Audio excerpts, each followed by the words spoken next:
sometimes it feels like it's a kind of problem, you know, like an addiction.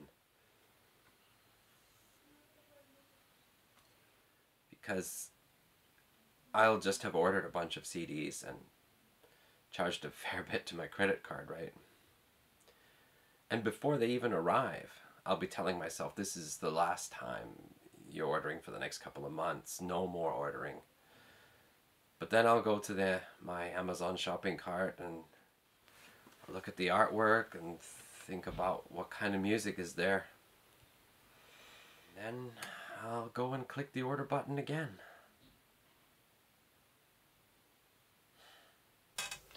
Alright, today's video is just a short video. If you have seen some of the other videos in my library, there are 1 or 2 short videos where I'm opening a package. And in the past, both videos anyway, those packages have come from the German progressive rock band Carabao. I always get it wrong the first time. Anyway, today I'm opening a package from ImportCDs. Now this is a special package because I usually order CDs through Amazon Marketplace, and I do that because Amazon Marketplace often is cheaper than Amazon itself. Not always, but often. There's also Discogs, HMV, CD Baby, whatever, Bandcamp. I'll order through them as well. But generally I go through the Marketplace of Amazon, and I find that probably more than 50% of my orders are from ImportCDs.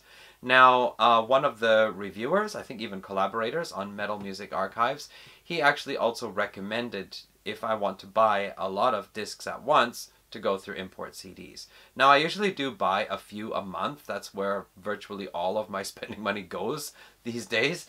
But usually I'm shuffling albums I want to get in and out of my shopping cart at Amazon. And sometimes it occurs to me that a number of the albums I'm thinking to get are from ImportCDs. And so that's when, usually once a year, maybe this is the 3rd time, I decide to order a whole bunch at once. Now, it actually pays because when I order a disc through the Amazon Marketplace, I pay 350 yen. You got to figure about $3.30 US, roughly, right now anyway, per disc. And usually I'm only ordering a few discs per month and from different vendors, so that's okay. However, when I notice that a lot of the discs I'm interested in getting are all from ImportCDs, meaning ImportCDs has the best price on them, it's then that it's a good idea to order a whole box, or I mean like several at once. And the reason is because if you order from ImportCDs directly, the first disc is $6.99 international shipping, but every disc after that is $1.99. And so once you order up to 4 or 5 discs, it starts to become cheaper to order directly through ImportCDs than it does from ordering directly from Amazon.com Marketplace. Amazon.com? I use Japan, Amazon Japan. Anyway, Amazon Japan Marketplace. If you're ordering 4, 5 or more, yeah, it's cheaper to do it directly from ImportCDs. So I ordered a box of a variety of stuff because I'm thinking ahead to topics I want to discuss on videos later on in this year, 2019. And so in preparation for that, I've ordered some discs as well, just some that I had my eye on anyway. So let's open this box. And gosh, I think I can't remember half of what I ordered off the top of my head. So I'll just see what's inside the box from Kentucky, USA. Alright. And it seems I ordered brown paper. Right. And the packing slip. Okay, so the first disc out of the box is, oh yes, Volcanic Rock by Buffalo. So this is a 1973 album. It is an Australian band and pretty hard rock. I'm going to pause this because there's some announcement going on outside. No, not necessary. Anyway, what was I saying? So this is Buffalo, an Australian band. They had a few albums, 2 or 3 albums in the early 70s. And this album especially is popular because it has got some really blistering hard rock and often makes it onto proto-metal lists or just generally obscure but very good hard rock albums from the early 70s. So I have quite a large proto-metal and early heavy metal, early hard rock collection, which I will be sharing a little bit later on. So this is going to be added into that. Let's drop this on top here. Okay, next up we have a band whose name I'm not sure about. Beherit, Drawing Down the Moon. I have an interest in black metal. I like some black metal albums. Some of them I think are very good. Some of them are just interesting to hear. And so I checked out what some of the top-rated black metal albums are, and I decided to make that some future topic for Music as a Journey. I don't know, probably by October, maybe for Halloween, who knows. But anyway, this is one of the bands that was, this album is fairly frequently listed as one of the top 20, top 25 albums. So I thought, okay, I'll grab this one and check it out. So that's Beherit, Drawing Down the Moon. I know nothing else about it. I haven't even heard a song from here before. Maybe I'll listen briefly. Okay, Blind Guardian. Oh, I don't remember what album this is. Where's the title? Somewhere Far Beyond. Okay. So power metal is one subgenre in heavy metal that I haven't really looked into. Of course, I'm familiar with the roots of it. Of course, I have CDs by Rainbow, and they say Judas Priest, Iron Maiden are somewhat responsible as well. But what is now commonly known as power metal, I don't really have very much. And so I decided this year I should probably check out some of the better known albums. And so Blind Guardian was one of them. And that's going in that. And probably later on, I don't know if I have time this year, but maybe by next year I'll get onto a power metal episode. Okay. Aha! This, Vanilla Fudge Renaissance. So I have this on LP, but I don't have a record player anymore, so I can't listen to it. Anyway, this, out of Vanilla Fudge's albums, I find this one is the one that probably gets the heaviest and hardest of all of them.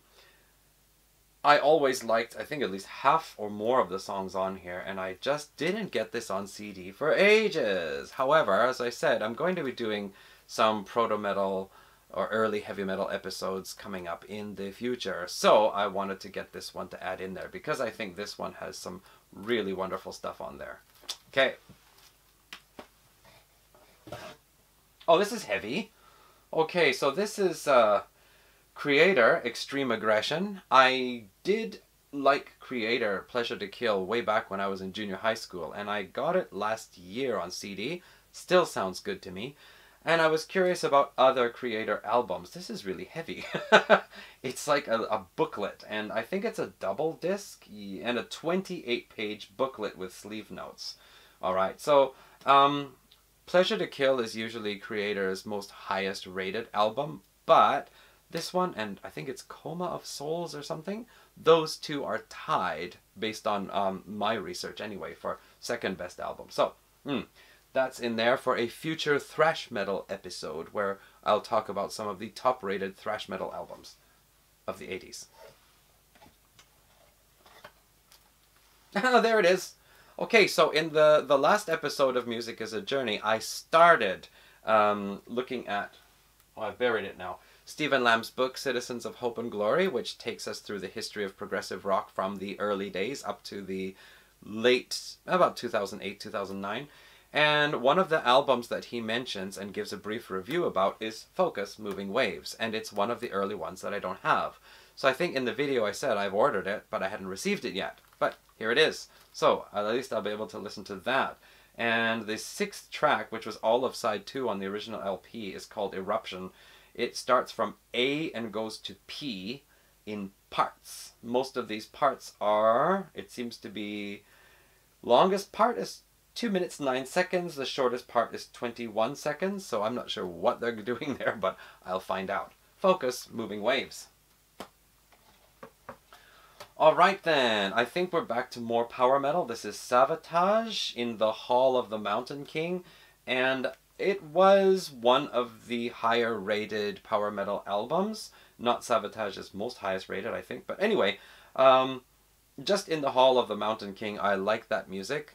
Who else did it? There's an old Who recording on the double disc version of the Who Sell Out. There's a, studio outtake of them actually playing that music, That one. So anyway, I wondered if that's not on here as well, and if not, well, it is. Hall of the Mountain King is a track. So anyway, Sabotage. I only have one other album, but I liked it. So there's my second Sabotage album.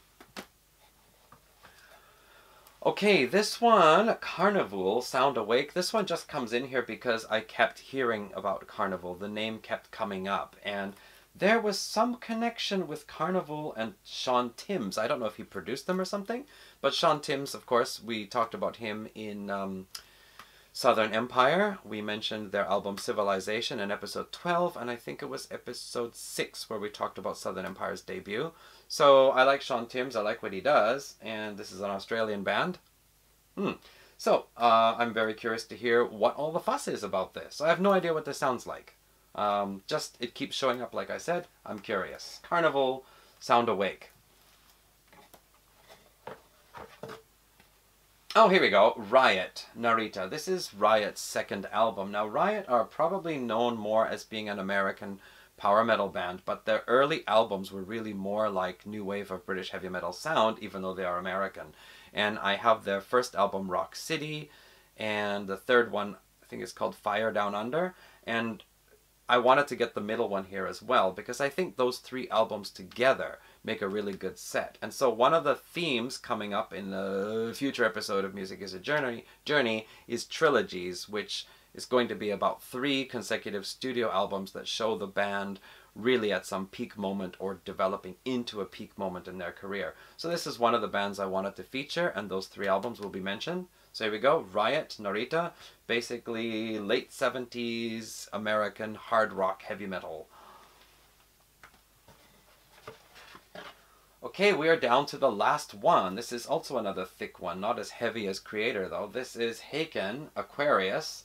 This was their debut album. Now, I first bought Mountain, which I absolutely love. That's one of my favorite modern day progressive rock, progressive metal albums. And I got the follow-up for that, Affinity, which I also really liked. Not as much, but I liked it. And my friend Colin Tench, who I've mentioned many times before, but who also passed away, he made some comment to me about Haken's debut album having a sense of fun to it. And I thought, okay, I want to know what he's talking about. I like the band, so let's hear what they're doing. So, Haken's debut album, Aquarius. And that's it. This is my stack from ImportCDs. This, like I said, it was the best prices available on discs, and the shipping made it cheaper than ordering these all through Amazon Marketplace. But, of course, it's still a bit of cash to lay out. But this should keep me occupied now for the next while. I hope I should just simply stay away from the internet where CD purchasing is concerned. Okay, so that's it for our box opening. I don't know how many of these we're actually going to do on Music as a Journey, but I thought this was a special one to share.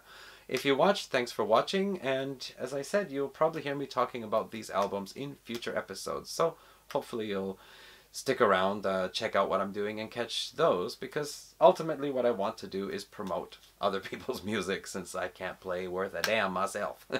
Okay, thanks for watching, and catch you in another episode of Music as a Journey later.